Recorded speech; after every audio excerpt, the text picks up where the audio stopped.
Hi hello नमस्कार, स्वागत आहे तुमचं माझ्या यूट्यूब चॅनलमध्ये. आज 13 एप्रिलच्या लग्नानंतर होईलच प्रेम या मालिकेच्या भागामध्ये काय घडलं ते आपण पाहूया. तुम्ही जर या चॅनलवर नवीन असाल तर चॅनलला नक्की सबस्क्राईब करा, जेणेकरून तुम्हाला मालिकेचे रोजचे अपडेट्स पाहायला मिळतील. मानिनी विक्रमला म्हणते, आले आले पार्थवर का चिडले? विक्रम म्हणतो, रम्याकडून प्रेझेंटेशन काढून घ्यायची काय गरज होती? आता बाबा होणार आहे तो. ऑफिस आणि घर दोन्ही जबाबदाऱ्या आहेत. बाबावरून आठवलं, काव्य कशी आहे? खुश आहे का? इकडे काव्य तिच्या मैत्रिणीसोबत कॉलवर बोलत असते. तिची मैत्रीण म्हणते, 6 महिन्यांनी प्रिलिम्स आहे. काव्य म्हणते, हो का? मानिनी आणि विक्रम काव्याच्या डोहाळे जेवणाविषयी बोलत असतात. काव्य तिच्या मैत्रिणीला म्हणते, तयारी करावं लागणार आता IASची. तिची मैत्रीण म्हणते, सॉरी पण तुझी तर सगळी तयारी झाली असणार ना. अनिशा म्हणायची तुझ्याबद्दल, तुझ्या डेडिकेशनबद्दल. काव्य म्हणते, काय म्हणायचे अनिशा? तिची मैत्रीण म्हणते, एवढी हुशार मुलगी शेवटपर्यंत टार्गेटपर्यंत पोहोचते आणि दुसरंच काहीतरी करून बसते. काव्य म्हणते स्वतःला की आता IASच्या टार्गेटमध्ये दुसरं तिसरं काहीच येऊ देणार नाही. मानिनी विक्रमला म्हणते, दुसरा तिसरा काहीच विचार करत नाही नंदिनी, फक्त बाळाचा ध्यास घेतलाय नंदिनीने, मनापासून करते ती. विक्रम म्हणतो, कमाल कमाल. नंदिनी तिथे येते आणि म्हणते, कधी आलात बाबा तुम्ही? कसे आहात? आम्ही मिस करत होतो. विक्रम म्हणतो, फिट अँड फाईन. मानिनी तिला म्हणते, 6 महिन्यांनी अत्यंत महत्त्वाचा दिवस येणार आहे, त्याचं प्लॅनिंग आत्तापासून करावं असं माझ्या मनात आहे. नंदिनी म्हणते, कशाबद्दल बोलताय तुम्ही? काव्य तिथे येते. काव्य म्हणते, बाबा कधी आला तुम्ही? विक्रम म्हणतो, आत्ता थोड्या वेळापूर्वी. विक्रम मानिनीला म्हणतो, 6-7 महिने आहेत अजून, आत्ताच तिच्या मागे लागू नको डोहाळे जेवणासाठी.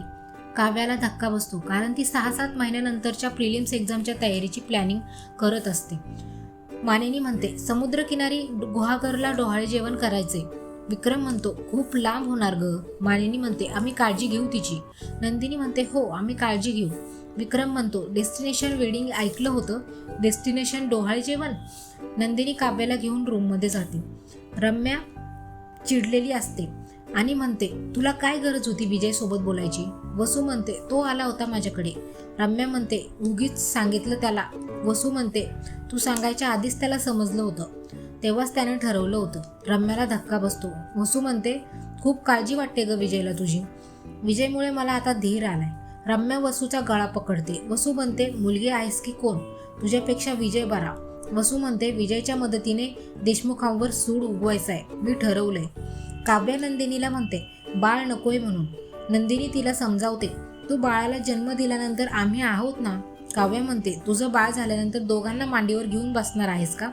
नंदिनी तिला शांत हो म्हणते, मला समजतीये तुझी मनस्थिती, असं नाही म्हणू नकोस. काव्य म्हणते, माझी मेन्स एक्झाम आणि डिलिव्हरी एकाच दिवशी आली तर काय करायचंय मी? आहे उत्तर तुझ्याकडे? मी आईंना विचारते जाऊन. काव्य पायऱ्यांवरून जात असते. तिचा पाय घसरतो. नंदिनी तिला सावरते. काव्याचा हात पोटावर असतो. नंदिनी म्हणते, तुझा हात पहिला पोटाकडे गेला, यामध्येच तुला तुझं उत्तर मिळालं. IAS आणि बाळ या दोन्ही गोष्टी उत्तम सांभाळू शकशील तू, मला खात्री आहे. रम्या हे बघते आणि म्हणते, काव्याला उत्तर तर मी देणार, ते पण कायमचं. काव्य विक्रमकडे येते. विक्रम म्हणतो, सगळ्या गोळ्या औषधे रेग्युलर सुरू आहेत ना? काव्य म्हणते, हो. काव्य म्हणते, सकाळी तुम्ही पार्थना ओरडले हे समजलं मला, ते खूप शांत होते दिवसभर. सॉरी बाबा, पण मला नाही आवडलं हे. विक्रम म्हणतो, माहितीये मला, पण आपलं पोरगं चुकलं तर सांगितलं पाहिजे ना. मला छान वाटलं तू माझ्याशी त्याच्यासाठी बोलायला आलीस. पार्थची काळजी करू नकोस, घरी आला की माझ्यासोबत बोलल्या वाचून राहणार नाही तो. तेवढ्यात तिथे पार्थ येतो. काव्य बेडरूम मध्ये जाते. पार्थ विक्रम सोबत बोलतो. पार्थ म्हणतो, रम्याला इम्प्रेस करण्यासाठी विजयने हे केलं आहे. विक्रम म्हणतो, तो वाटतोय जरासा वेगळा, त्याची नजर पण वेगळी वाटते. हे असं काही असेल तर याचा शोध घ्यायला हवा. विक्रम म्हणतो, सॉरी सकाळी ओरडलो ना. पार्थ म्हणतो, मी तुमच्यासाठी काय आणि तुम्ही माझ्यासाठी काय हे माहितीये मला. सकाळी नाश्ता करण्यासाठी काव्य आणि पार्थ बसलेले असतात. काव्य म्हणते, पार्थ आपण सगळं सोडून एक दिवस काव्यार्थ मोमेंट जगू ना, एक दिवस सुट्टी घ्या ना. पार्थ हो म्हणतो. जीवा पण तिथे येतो नाश्ता करण्यासाठी. नंदिनी तिथे येते. ती खूप घाबरलेली असते.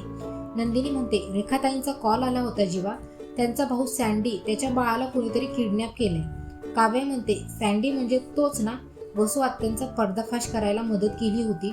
नंदिनी म्हणते, हो तोच. हा एपिसोड इथेच संपतो. नेक्स्ट एपिसोडची लिंक डिस्क्रिप्शन बॉक्समध्ये अपडेट केलेली आहे. हे अपडेट्स जर तुम्हाला आवडत असतील तर व्हिडिओला नक्की लाईक करा, शेअर करा आणि सबस्क्राईब पण करा. IK मिक्स तडकाला. बाय.